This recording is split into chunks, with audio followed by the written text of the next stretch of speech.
देखिए बेटा, जो आपका ट्राइएंगल चैप्टर है उसकी आप थेल्स थ्योरम या फिर इसका एक और नेम है basic proportionality theorem.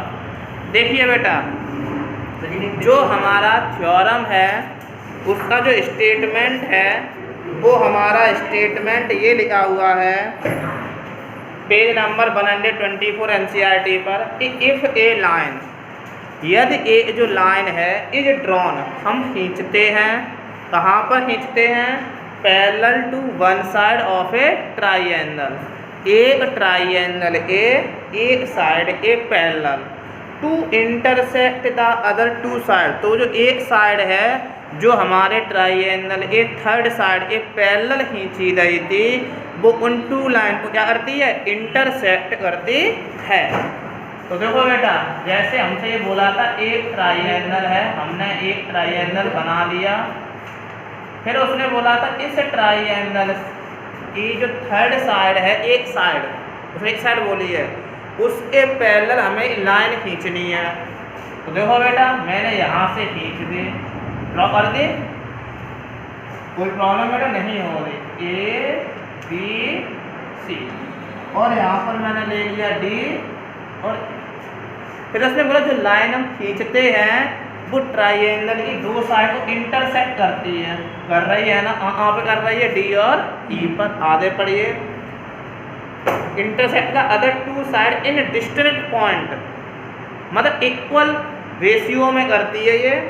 Then the other two side are divided in the same ratio. तो आपको ये बताने हैं कि ये जो लाइन है वो इन ट्राइएंगल की जो दो साइडें थी उन्हें वो क्या करती है, इक्वल रेशियो में डिवाइड करती है। तो सबसे पहले बेटा हम क्या लिखते हैं, वन में बेटा हम क्या दिया था, if A line is drawn, one एक ट्राइएंगल दिया था ना, एक हमारे पास ट्राइएंगल था, तो वही लिख लो ए ट्राइएंगल ए बी सी, ए त्रिभुज ए बी सी, इन विच मतलब जिसमें ए लाइन, हमने बेटा कौन सी लाइन ली है, उस लाइन का आपको नाम पता है, मान लो मैं एक लाइन ले ली है ना। अभी तो बेटा इस लाइन का मैं नाम नहीं डाला क्योंकि जो लाइन होती है उसका कभी एंड पॉइंट नहीं होता, पता है ना। इसे हम आगे भी तो बढ़ा सकते हैं, मैंने ए ले दिया ओनली ए लाइन, नेम नहीं खोला, A line parallel to B C, हमने एक लाइन खींची है बी सी के पैरेलल, सही है ना। वो क्या करती है, उसने बोला था कुछ थ्योरम में कि इंटरसेक्ट करती है, और इन साइडों को, टू साइडों को बोला था ना। तो मैं लिखूंगा A line parallel to B C intersects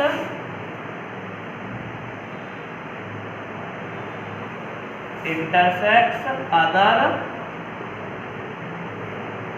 to sides at D and E, वो डी और ई पर करती है। मैंने यहाँ पे से नाम नहीं खोले, अगर खोलना चाहो तो मैं यहाँ पे नाम खोल सकता हूँ कि जो डी है वो ए बी को करती है इंटरसेक्ट, ए बी को डी पर, और ए सी को करती है ई पर। मैंने यहाँ पर खोला नहीं है, अगर खोलना चाहो तो मैं खोल दे दूँ, intersect other two sides A B and A C at D and E. चलो खोल देता हूँ, खोलने तो अच्छा रहेगा, ठीक है ना। अदर टू साइड्स, मैंने साइड्स के नाम और लिख देता हूँ, पहले साइड्स ए बी है and A C, A B and A C, और ये बेटा कहाँ पर कर रही है आपकी, डी पर और ई पर। सेवन हमारा, अब उसके बाद आता है हमारा टू प्रूफ। टू प्रूफ में उसने हमसे बोला था दी अदर टू साइड्स, जो दो साइडें हैं, are divided in the same ratio. Same ratio बोला है मतलब जितना हमारा ए डी है उतना ही हमारा डी बी और A E upon E C. To proof के बाद फिर हम डालते हैं बेटा कंस्ट्रक्शन।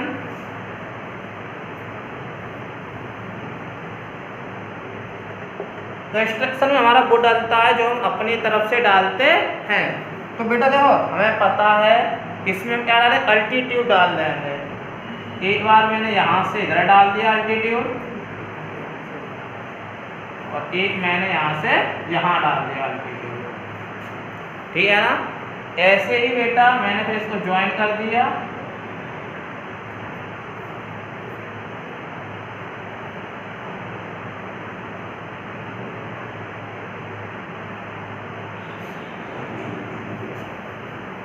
अब जहाँ पर ज्वाइन किया है वहाँ डालना चाहो तो इसके नेम डाल लो, एम एम, ठीक है। अब ये भी मैंने अल्टीट्यूड डाले हैं, 2 अल्टीट्यूड डाले हैं। एक डाला है मैंने डी एम और एक डाला है मैंने ई एन, 2 ही तो डाले हैं ना। तो चलिए लिख देता हूँ मैं, जॉइन बी ई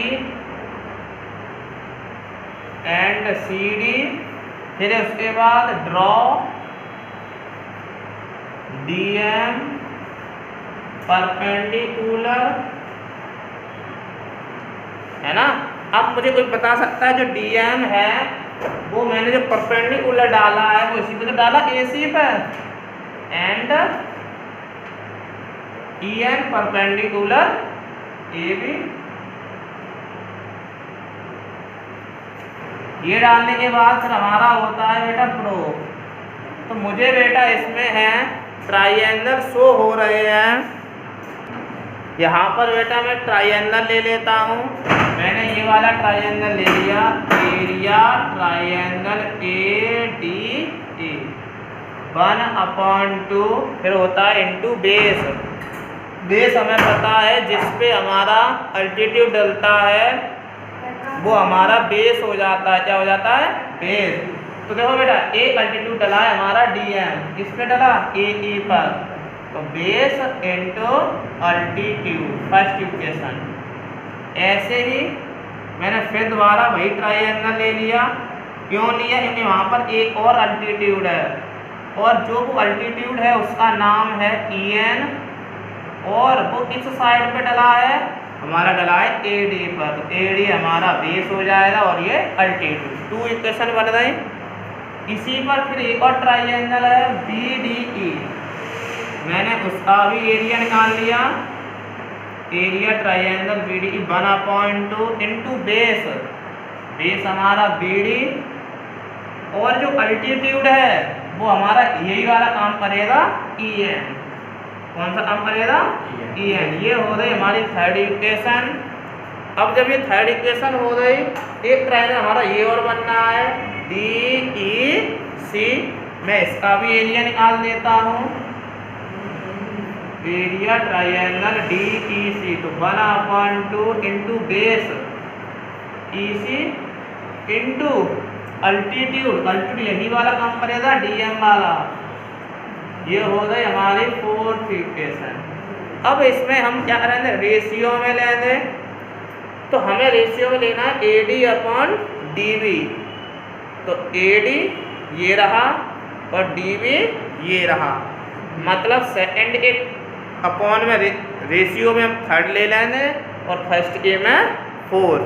दूसरा ये भी तो ई एन से ई एन कट भी जाएगा, A D upon D B हमारा आज अब ले लेता हूँ।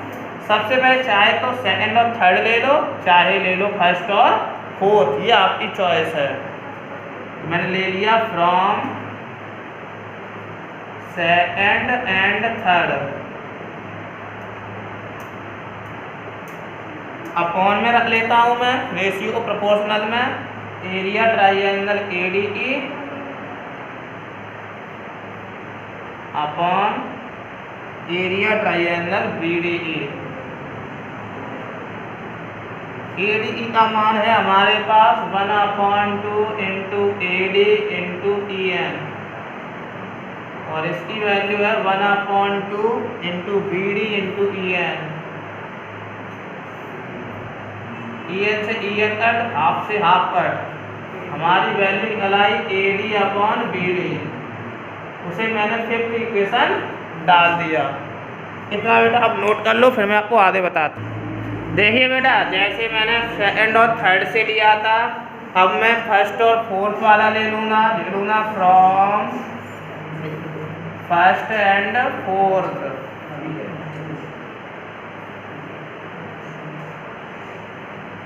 देखिए बेटा, फर्स्ट वाला आपका ऊपर हो जाएगा area triangle ADE upon fourth वाला area triangle DEC equal 1/2 into AE into DM 1/2 into EC into DM DM half से हाफ, मतलब बचा मेरा AE upon EC।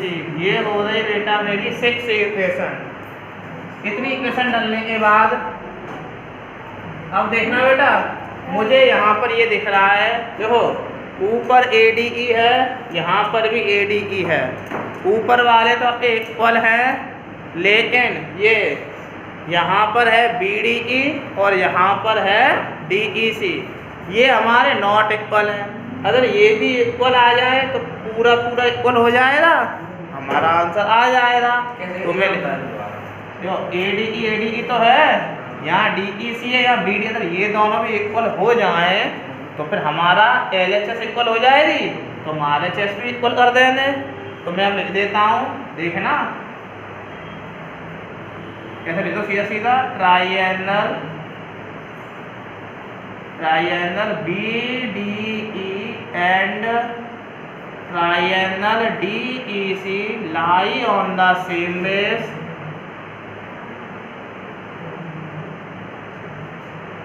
BDE DEC, तो सेम बेस है हमारा DA, lie on the same base DE and between the same parallel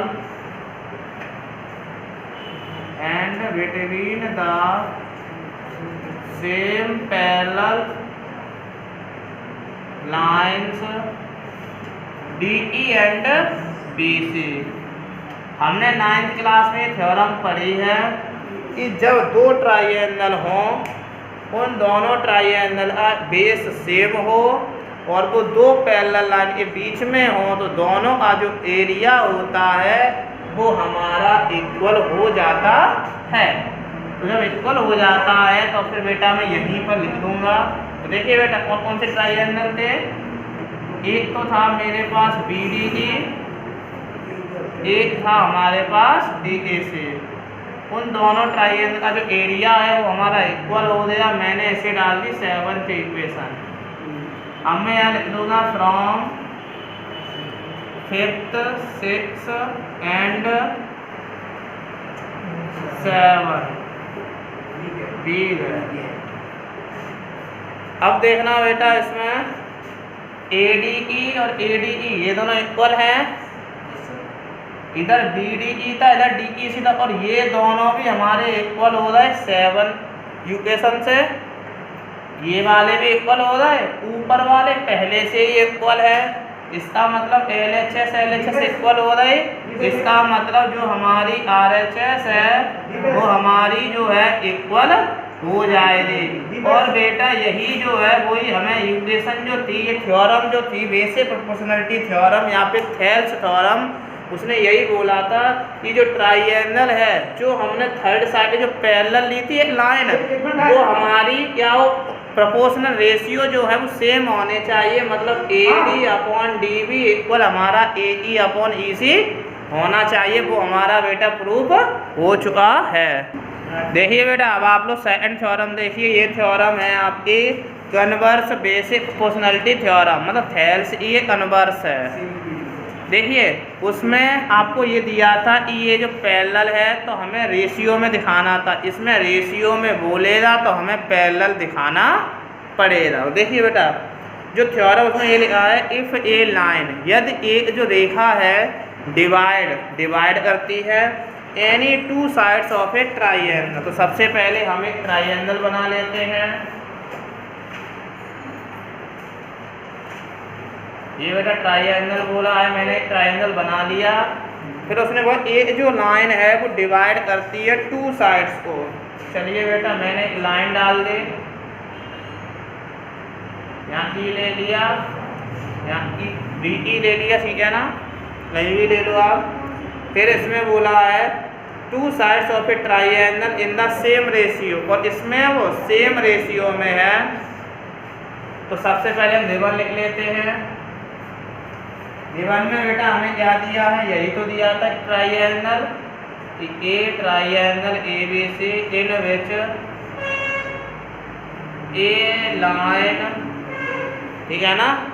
इस line का name डालना चाहो तो डाल लो, एल ले लो चलो, या फिर आपकी चलो कुछ मत लो, जैसे मैंने पहले नहीं लिया था, लाइन डी डाले ना, लाइन डी सही है ना, लाइन है ये एल लाइन है, वो जो लाइन होता है वो एंड पॉइंट नहीं होता है। ए लाइन अगर दिखाना चाहो तो शो कर दिया, मैंने एल ले लिया है, आप लोग ना लेना चाहो तो मत लो, जैसे मैंने आपको बेटा पहले नहीं लिया था पॉइंट, ठीक है ना, सीधा लीजिए ए लाइन, तो मैंने लिया ए triangle ABC in which line L.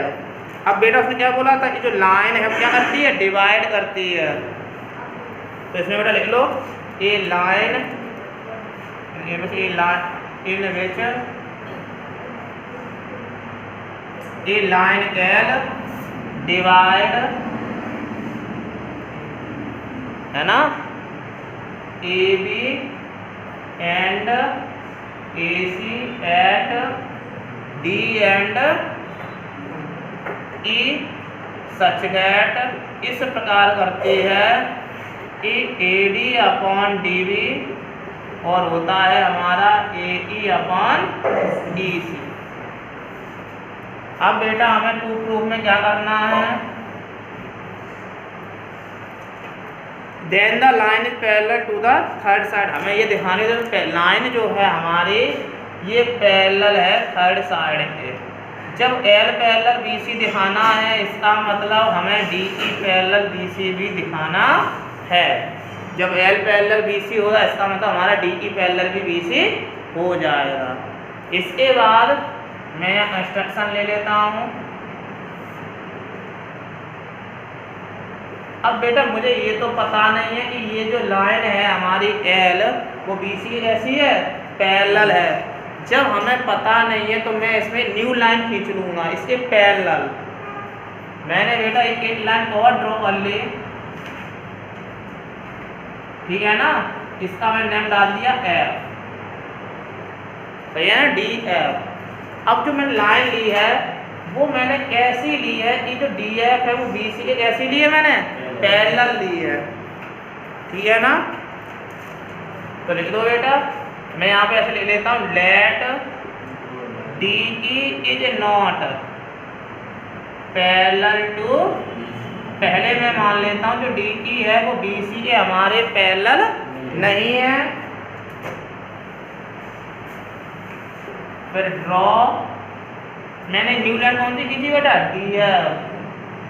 DF parallel to,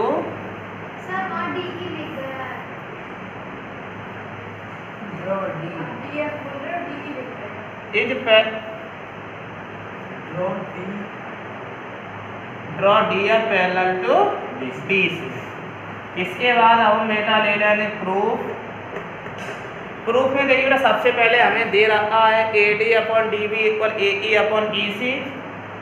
क्या भाई वो नहीं लेता, बाद में ले लो, चलो हमें तो देखो बेटा सीधा सीधा हमें दिख रहा है DF और BC हमारे कैसे हैं, पैरेलल है। जब हमारे पैरेलल थेल्स थ्योरम लग जाएगी, पढ़ी थी ना आपने, सीधा लिख दो बाय बेसिक प्रोपोर्शनलिटी थ्योरम या थेल्स थ्योरम। हमारा क्या हो जाएगा, AD upon DB equal AF upon FC। क्योंकि हमने कौन सी पैरेलल ली है, DF के पैरेलल हमने BC ली है, जितना AF अपॉन हो जाएगा FC। फर्स्ट इक्वेशन, ये जो इक्वेशन है वो हमें दे रखी थी, मैं लिख लूँगा रिबंडेड, हमें दिया है, क्या दिया था हमें, AD upon DB equal AE upon, second equation हो गई। अब आप यहाँ ले लीजिए फ्रॉम फर्स्ट एंड सेकेंड वीवर, फर्स्ट और सेकेंड इक्वेशन को ले लिया मैंने। AD अपॉन DB जो है LHS दोनों की इक्वल है, तो जो हमारी RHS है वो हमारी इक्वल हो जाएगी AF upon FC equal AE upon EC। देखिए बेटा, मैंने यहाँ तक प्रूव कर दिया था AF upon FC equal AE upon EC। अब देखिए बेटा, कितना करने के बाद अब मैं ये करूँगा, दोनों तरफ जो है 1 में ऐड कर दूंगा, on add in 1, on add in 1 both sides. मैंने बेटा दोनों तरफ क्या है 1 को ऐड कर दिया। AF upon FC plus 1 equal AE upon EC plus 1। नीचे 1 मान लिया, आप इसका एलसीएम ले लिया मैंने, तो AF plus FC upon FC equal AE plus EC upon EC। AF plus FC देखिए बेटा, AF प्लस FC हो जाएगा हमारा AC और AE plus EC, AE plus, तो ये भी हमारा हो गया बेटा AC से AC हमारा हो गया कट, तो हमारा बेटा आ गया FC इक्वल EC। अब बेटा हमें ये दिखाई दे रहा है, यहाँ से ये शो कर रहा है कि जितना FC है उसके इक्वल EC है ना, मतलब F से जितना हम C चलेंगे, जितनी डिस्टेंस है जितना है उतनी ही E से C है। ये तभी हमारी पॉसिबल है, ये तभी संभव हो सकता है जब E और F हमारे कैसे ऑन साइड हो, मतलब एक ही जगह पर हो ये E और F, तभी तो होगा बेटा। क्योंकि अगर E और F कोई भी दो पॉइंट थोड़े से भी अलग हो जाए डिफर, तो हमारी इक्वल नहीं रहेंगे, लेकिन यहाँ पर इक्वल है, जितना FC है उतना ही हमारा EC है। तो लिख देंगे दिस शो डैट, यह दिखाता है कि E and F are points are, जब एक ही बिंदु है, एक ही पॉइंट है, और जब DF पैरेलल BC था, जब एक ही पॉइंट है, इसका मतलब DF है, उसी क्या हो जाएगा हमारा DE। तो सो DE पैरेलल BC, यही बेटा मुझे प्रूफ करना था।